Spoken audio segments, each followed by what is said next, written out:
une seconde chance. Il commença à préparer un plan, mais cette fois-ci, il voulait faire quelque chose de simple, quelque chose qui prouverait qu'il l'aimait pour ce qu'elle était, et non comme une simple conquête. Quelques jours plus tard, alors que Chioma était au marché, elle remarqua un taxi familier garé près de son étal. Son cœur se mit à battre plus fort en reconnaissant la voiture d'Uzor. Il était là, debout, attendant patiemment qu'elle le remarque. Lorsqu'elle le vit, elle ressentit un mélange de surprise, d'appréhension et de nostalgie. Uzor s'approcha doucement d'elle, respectant la distance qu'elle imposait. « Chioma » commença-t-il doucement. « Je sais que tu ne veux peut-être pas me voir, mais je devais te parler. Je suis désolé de t'avoir menti, et je comprends que tu te sens trahi. Mais je ne pouvais pas continuer sans te dire à quel point tu comptes pour moi. » Chioma, le regardant droit dans les yeux, ressentit la sincérité dans ses paroles. « Tu m'as blessé, Uzor. Tu aurais dû me faire confiance dès le début. Comment puis-je savoir que tu ne me cacheras pas d'autre chose à l'avenir ?» Uzor baissa les yeux, pris de remords. « Tu as raison, et je ne mérite peut-être pas ton pardon. Mais je t'aime, Chioma. Pas pour ce que tu as ou ce que tu pourrais être, mais pour toi, pour ta force, ta gentillesse et ton cœur. Je ne veux plus de secrets entre nous. Si tu me donnes une seconde chance, je te promets que je serai l'homme sincère que tu mérites. » Les mots d'Uzor résonnèrent dans le cœur de Chioma. Elle pouvait voir la sincérité dans son regard et sentir la douleur qu'il ressentait pour l'avoir blessé. Elle savait que personne n'était parfait, et même si Uzor avait commis une erreur, elle pouvait voir l'amour authentique qu'il avait pour elle.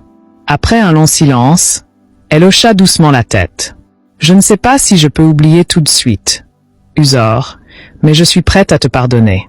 Mais à une condition. Plus de mensonges, plus de secrets. Je veux connaître le vrai toi. » Uzor sentit une vague de soulagement l'envahir. Il ne put retenir un sourire. « JT promet, Chioma. Plus de secrets. » Ils se regardèrent en silence, comprenant qu'un nouveau chapitre de leur relation venait de commencer, basé cette fois sur la confiance et l'honnêteté. Après leur réconciliation, Chioma et Uzor commencèrent à bâtir une relation plus solide et honnête. Ils passaient de plus en plus de temps ensemble, apprenant à mieux se connaître, non seulement en tant qu'amis, mais aussi en tant qu'amoureux. Uzor lui montra son véritable monde, celui qu'il avait toujours caché. Il lui fit découvrir son entreprise, son immense maison, et la vie qu'il menait en tant qu'homme d'affaires. Bien que cela fût intimidant pour Chioma au début, elle réalisa qu'Uzor restait le même homme humble et attentionné qu'elle avait rencontré dans le taxi. Ils continuèrent à partager des moments simples, marchant dans les rues de Lagos ou discutant sous les étoiles. Uzor, de son côté, fit tout pour que Chioma ne se sente jamais inférieure ou intimidée par son statut. Il voulait qu'elle se sente à l'aise, peu importe leurs différences de classe. Leur amour grandissait chaque jour, basé sur la sincérité et le respect. Chioma voyait qu'Uzor était prêt à tout pour lui prouver son amour, et elle commençait à se sentir en sécurité à ses côtés, malgré les doutes qu'elle avait eus au début. Cependant, tout n'était pas rose. La nouvelle de leur relation commença à se répandre, et beaucoup de gens dans le cercle d'Uzor ne comprenaient pas pourquoi un homme aussi riche que lui choisissait une simple vendeuse de fruits. Les rumeurs et les jugements se répandirent rapidement dans les cercles mondains de Lagos. Chioma, bien que forte, ressentait parfois le poids des critiques. Elle en parla à Uzor, qui la rassura chaque fois. « Je me fiche de ce que les autres pensent, Chioma. Ce qui compte pour moi, c'est toi, pas leur opinion. » Mais au fond d'elle, Chioma se demandait si elle serait vraiment capable de supporter cette pression à long terme. Un jour, Uzor décida qu'il était temps de présenter Chioma à sa famille.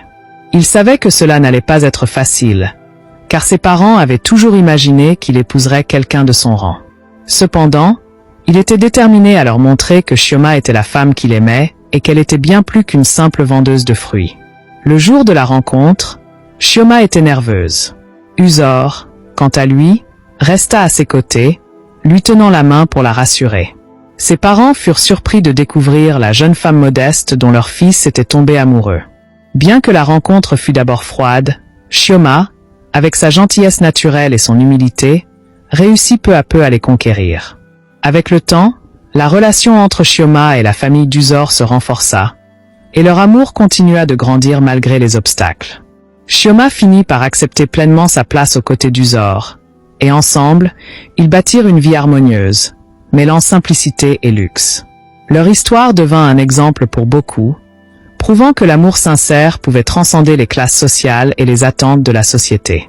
Uzor et Chioma se marièrent dans une cérémonie intime, entourés de leurs proches, unissant deux mondes qui semblaient si différents mais qui, grâce à leur amour, avaient trouvé un terrain d'entente. La vie leur réservait encore bien des défis, mais ensemble, ils étaient prêts à les affronter, main dans la main. Et ainsi, leur histoire d'amour, née d'un simple trajet en taxi, devint une légende dans les rues de Lagos, prouvant que parfois, le véritable trésor de la vie n'est ni l'argent ni le pouvoir, mais l'amour authentique et inconditionnel. N'oubliez pas de vous abonner pour ne rien manquer des prochaines histoires captivantes. Votre soutien est essentiel pour continuer à partager ces récits remplis d'émotions. À très bientôt!